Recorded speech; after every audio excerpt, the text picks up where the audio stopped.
বিগত বছরের প্রশ্ন পড়লেই রাজশাহী বিশ্ববিদ্যালয়ের চান্স কনফার্ম। এটা তোমরা অনেকেই শুনেছ, আবার অনেকে আজকে আমার কাছ থেকে শুনবে। আসলে কি সত্যি? যদি রাজশাহী বিশ্ববিদ্যালয়ে শুধু বিগত বছরের প্রশ্ন পড়লেই চান্স পেয়ে যেত সবাই, তাহলে সবাই কিন্তু এই কাজটাই করত। কেউ আর আলাদা করে প্রস্তুতি নিত না। হ্যাঁ, এইটা আগে হতো যে রাজশাহী বিশ্ববিদ্যালয়ের বিগত বছরের প্রশ্নগুলো বা অন্যান্য বিশ্ববিদ্যালয়ের বিগত বছরের প্রশ্নগুলো পড়লে মোটামুটি চান্স পেয়ে যেত। বাট এখন অনেক বেশি কম্পিটিটিভ।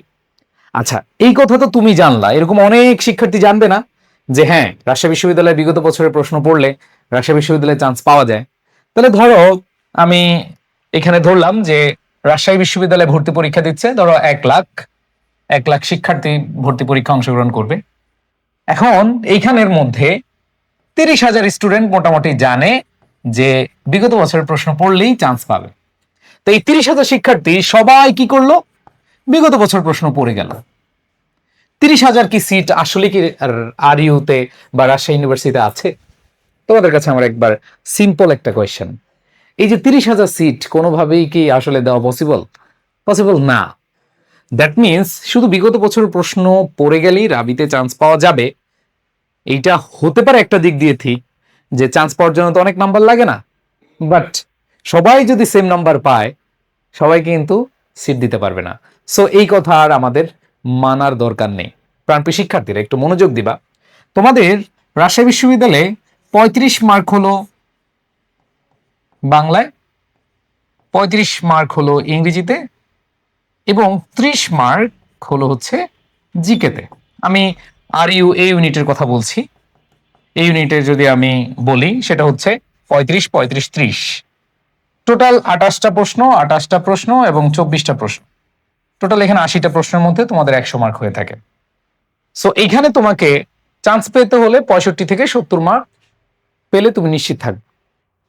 65 থেকে 70 মার্ক হলেই নিশ্চিত, মানে 65% মার্ক পেলে তুমি মোটামুটি এখানে ধরে রাখতে পারো যে তোমার একটা সিট হবে, যদি প্রশ্ন অ্যাজ ইউজুয়াল হয়। বাট প্রশ্ন কঠিন হলে এই নাম্বার কমে যায়। এটা আমি আসলে একবার ফাইনালি বলতেছি না। তো আমি তোমাদেরকে যেটা বুঝাতে চাচ্ছিলাম সেটা হলো যে রাজশাহী বিশ্ববিদ্যালয়ে বর্তমান সময়ে বিগত বছরের যদি কয়েক বছরের প্রশ্ন আমি অ্যানালাইসিস করে বলি, সেখানে এরকম কিছু কোয়েশ্চেন আছে যে কোয়েশ্চেনগুলো কেউ পারেই না। এরকম 7-8টা কোয়েশ্চেন থাকে। এখন তুমি যদি বলো যে ভাই এগুলো তো বিগত সালের প্রশ্ন না, দ্যাট মিনস এখানে তোমাদের মাথায় রাখতে হবে বিগত সালের প্রশ্ন পড়ে গেলে হ্যাঁ অনেকগুলো কোয়েশ্চেন তুমি পারবা, বাট চান্স পাওয়ার মতো সেই সুযোগ আর নাই। তো এই জন্য তোমাদেরকে যে কাজটা করতে বলবো সেটা হলো রাজশাহী বিশ্ববিদ্যালয়ের জন্য তুমি যে টপিক ভিত্তিক পড়াশোনা করছো সেই টপিক ভিত্তিক পড়ো, এবং বিগত বছরের প্রশ্নগুলো বিশেষ করে তুমি বিসিএস এর প্রশ্ন, অ্যাডমিশনের প্রশ্ন এবং হচ্ছে জব রিলেটেড যত কোয়েশ্চেন গুলো আছে সেগুলো তুমি পড়তে থাকো। ধরো তুমি টেন্স পড়লা, এই টেন্স রিলেটেড যত পরীক্ষা আছে সব পরীক্ষার এক্সামের কোয়েশ্চেন গুলো তুমি কি করো? সলভ করো। এইটা হতে পারে সবচেয়ে ভালো ক্রাইটেরিয়া। এখন কথা হলো যে তুমি টেন্স বাদ দিয়ে যদি তুমি বাংলার ক্ষেত্রে বলো, বাংলাও সেম। ধরো তুমি সমাজ থেকে যা পড়েছো অবশ্যই টপিকটাকে পড়তে হবে। শুধু বিগত বছরের প্রশ্ন পড়েই তুমি চান্স পাওয়ার যে স্বপ্ন দেখছো এটা টোটালি বাদ দিয়ে দিতে হবে। এটা না বাদ দিলে তুমি কিন্তু বিপদে পড়বা।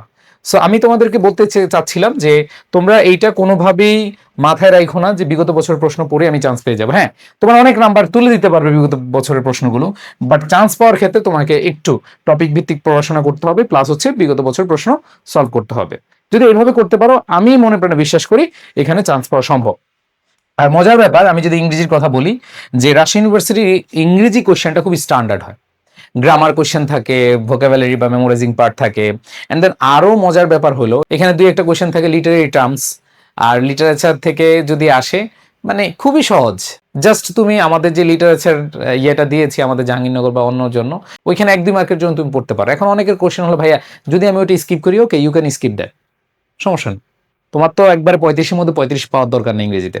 আবার আরেকটা বিষয় যদি বলি, কম্প্রিহেনশন আসে। সো কম্প্রিহেনশনটা এরকম না জাহাঙ্গীরনগরের মতন ইয়া বড় কম্প্রিহেনশন দেয় না। হ্যাঁ, মোটামুটি আমাদের যেগুলো আমরা এইচএসসি বা এসএসসি জীবনে আমরা পড়ে আসছি সেগুলোর মতোই দেয়।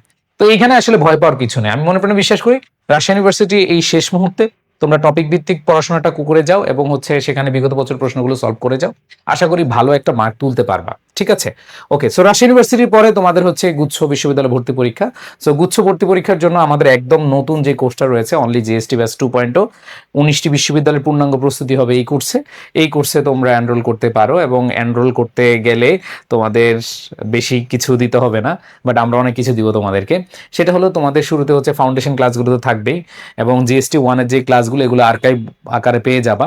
যারা এখন ভর্তি হচ্ছে, ধরো আমাদের ক্লাস তো শুরু হবে আর কয়েকদিন পরে, মানে রাজশাহী বিশ্ববিদ্যালয়, চট্টগ্রাম বিশ্ববিদ্যালয় এই ভর্তি পরীক্ষা হওয়ার পরে। বাট এখন থেকে যারা ভর্তি হবে তারা কি পাবে? তারা হচ্ছে এখনই ক্লাসগুলো শুরু করে ফেলতে পারবে, মানে আর্কাইভ ক্লাসগুলো করে ফেলতে পারবে। এরপরে তোমাদের ম্যাথ আইকিউর রেকর্ডেড ক্লাসগুলো থাকবে, এক্সাম বেস থাকবে, এবং আমাদের যে লাইভ ক্লাস রয়েছে বাংলা, ইংরেজি, সাধারণ জ্ঞান, মৌলিক জিকে।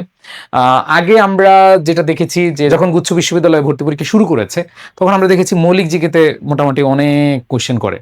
বাট এখন আমরা যেটা দেখছি সেটা হলো যে মৌলিক জিকের পাশাপাশি সাধারণ জ্ঞান যেগুলো আমরা পড়ে থাকি সেগুলো থেকে প্রশ্ন আসে। সো সেটার জন্য আমাদের ক্লাস রাখা আছে বাংলাদেশ, আন্তর্জাতিক এবং সাম্প্রতিকের উপরে। আর মৌলিক জিকের আইসিটি, অর্থনীতি, ভূগোল, পরিণীতি, সমাজকর্ম, ইতিহাস, যুক্তিবিদ্যা যেগুলো তোমাদের দেওয়া আছে সার্কুলারে, সেগুলো থেকে তোমাদের আমাদের ক্লাসগুলো হয়ে থাকবে। সো এখানে আশা রাখি বেস্ট একটা প্রস্তুতি নিতে পারবা। যারা যারা একবারে নতুন মানে শুরু করবা তারা হচ্ছে একবারে জিরো থেকে শুরু করতে পারবা, ইনশাল্লাহ চান্স পাবা। সো এখন ভর্তি হলে ডিসকাউন্ট চলছে আমাদের GST, only GST, only GST, only GST, only GST. তোমাদের টার্গেট হচ্ছে 19টা বিশ্ববিদ্যালয়ের মধ্যে একটা বিশ্ববিদ্যালয়ে তোমার সিট নিশ্চিত করে, এবং ভালো সাবজেক্টে, ভালো সাবজেক্টে। যেহেতু তুমি ছাড় দিয়েছো, ধরো তোমার প্রস্তুতি আগে থেকে ভালো ছিল, তুমি যেহেতু ছাড় দিয়েছো, তুমি এমনভাবে প্রস্তুতি নাও যে আমি যেন বেস্ট সাবজেক্টটাই পাই। এইভাবে প্রস্তুতি নিলে আমার মনে হয় যে তোমরা ভালো একটা রেজাল্ট করতে পারবে। সো সবাই ভালো থাকবা, সুস্থ থাকবা। যারা এনরোল করতে চাও আমাদের পেজে নক দাও, অথবা যে নম্বর আছে সেই নম্বরে নক দিয়ে ভর্তি হয়ে যাও, অথবা কমেন্ট করো যে আমি ভর্তি হতে চাই। সবাই ভালো থাকো, আল্লাহ হাফেজ, আসসালামু আলাইকুম।